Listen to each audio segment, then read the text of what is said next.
Welcome to Echoes of Faith, the podcast that explores the pivotal moments that shaped our world. I'm your host, Alex. Today, we're stepping into a period of history that is often overlooked, a time of chaos and creativity, of schism and synthesis. We're talking about the 6th century, the period from 500 to 600 AD. What happened to Christianity after the fall of Rome, but before the rise of the great medieval kingdoms? How did the faith evolve when its political foundations were shattered?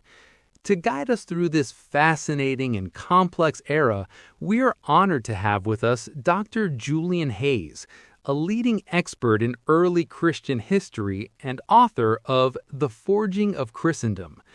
Dr. Hayes, thank you so much for joining us. It's a pleasure to be here, Alex. This is a period I'm passionate about, precisely because it's so foundational, yet so often treated as just a dark age between two brighter moments. Well, let's shine a light on it.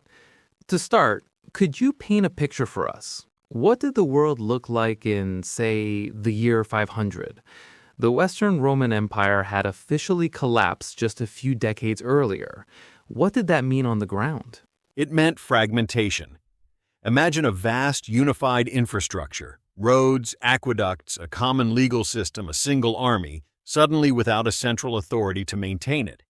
In the West, in places like Gaul, Spain, and Italy, the imperial structure had dissolved and was replaced by a patchwork of Germanic kingdoms.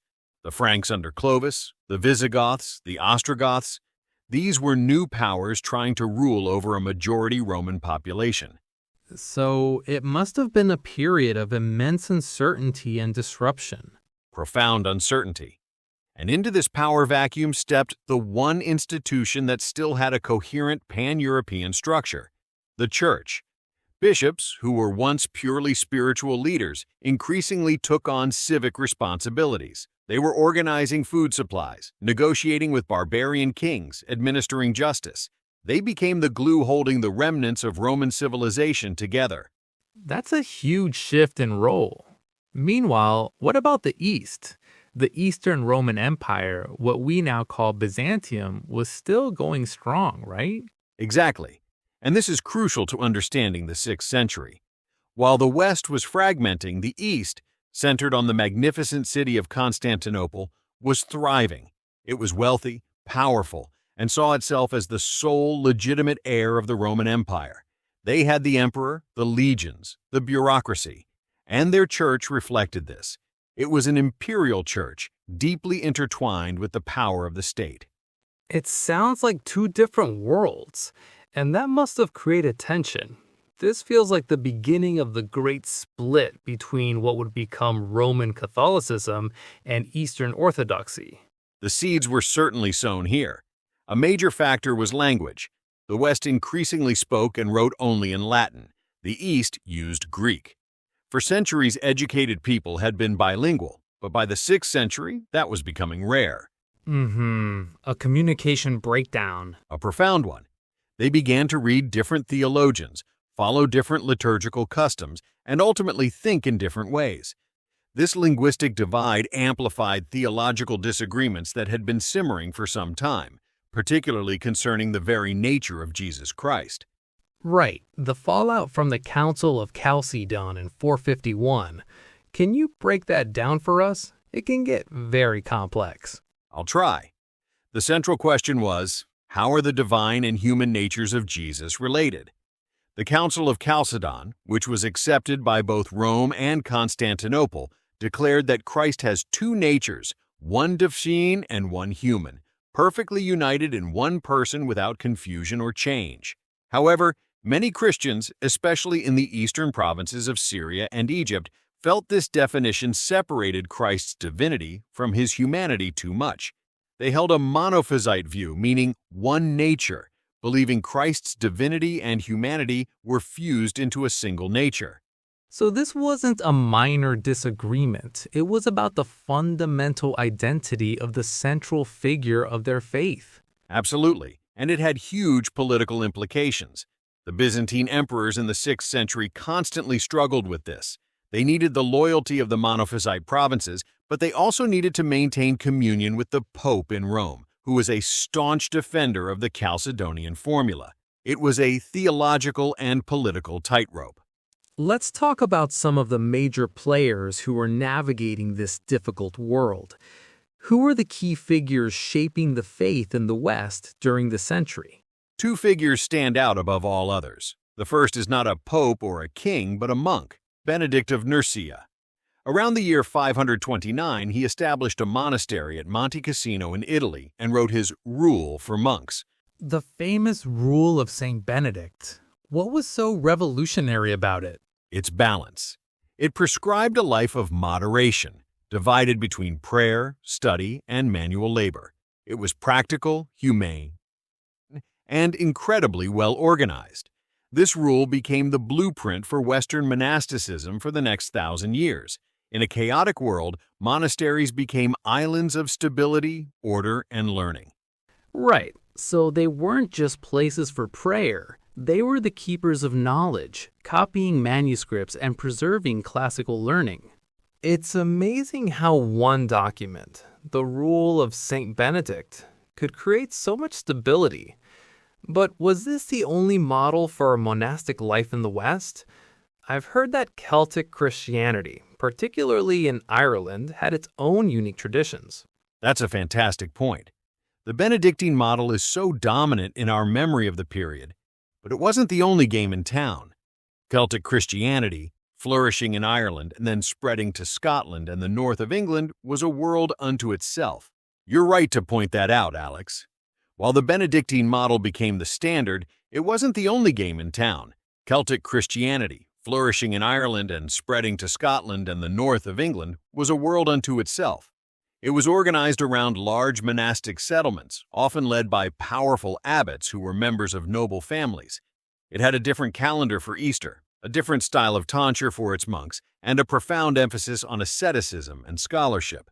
That's a fascinating contrast. While the Benedictine model emphasized stability and a structured communal life, the Celtic model was far more ascetic and missionary-focused. What did that look like in practice? An excellent point, Alex. You're right to distinguish it. While Benedict's rule was becoming the standard in continental Europe, on the fringes, especially in Ireland, which had never been part of the Roman Empire, a different and very vibrant form of Christianity flourished. Irish monasticism was organized not around dioceses and bishops in the Roman style, but around powerful monasteries and their abbots. Precisely. They were the hard drive of Western civilization during a system crash. The second key figure in the West arrives at the end of the century, Pope Gregory the Great. Elected in 590, Gregory was a brilliant administrator who consolidated the power and influence of the papacy, managing vast agricultural estates to feed Rome's population and asserting his authority over other bishops. He sounds more like a statesman than a pope. He had to be both. But he was also deeply spiritual. He wrote influential commentaries on Scripture, and perhaps most famously, he launched the Gregorian mission in 596, sending missionaries to convert the Anglo-Saxons in England. This was a pivotal moment, the Roman Church looking northward, actively expanding its reach beyond the old imperial borders. Fascinating. Now let's shift to the east. Who was the dominant figure in the Byzantine world during this time?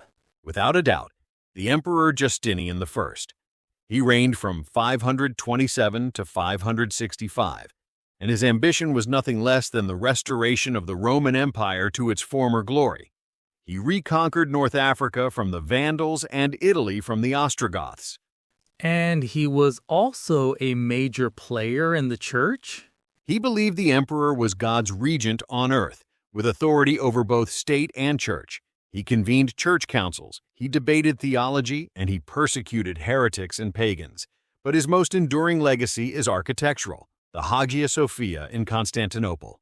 The Church of Holy Wisdom. Yes. Completed in 537, its massive dome was an engineering marvel, designed to look as if it were suspended from heaven. It was a physical statement of the power and glory of the Christian Roman Empire, a fusion of imperial ambition and profound faith that defined the Byzantine world. Justinian's reign sounds like a golden age of imperial Christianity, a fusion of immense power and artistic expression. But it wasn't all magnificent domes and reconquered provinces. The mid-6th century saw a catastrophe that must have shaken this confidence to its core, the Plague of Justinian. That's a powerful image, the Hagia Sophia as a statement of imperial faith. But Justinian's reign wasn't just about glorious construction and military campaigns. It was also marked by a catastrophe of biblical proportions, the Plague of Justinian. How did this event, which is estimated to have killed a significant portion of the world's population, impact the church and people's faith? That's fascinating.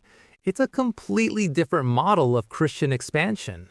So while Benedict was creating these very structured, almost Roman-style communities, the Celtic monks were more like spiritual adventurers, pushing the boundaries of the known world.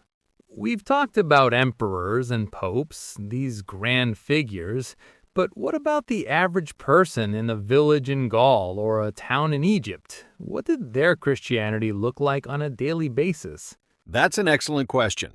For most people, faith was much more local and tangible. The cult of saints was enormously important. A local saint was your protector, your advocate in heaven. People made pilgrimages to their shrines, and their relics, a piece of bone, a scrap of clothing, were believed to possess miraculous healing power. Much more personal than debating the two natures of Christ. Far more so. And the local bishop was the key figure, more important than the distant pope or emperor. He was the spiritual leader, the judge, and often the most powerful man in town. This was also a period of conversion. Christianity had triumphed in the cities, but the countryside, the pagus, was still largely pagan. Ah, where the word pagan comes from. Indeed, the conversion of these rural populations was a slow process and often involved a degree of syncretism. Old holy wells or sacred trees might be rededicated to a Christian saint. Festivals were often repurposed. It was a process of negotiation, not just replacement.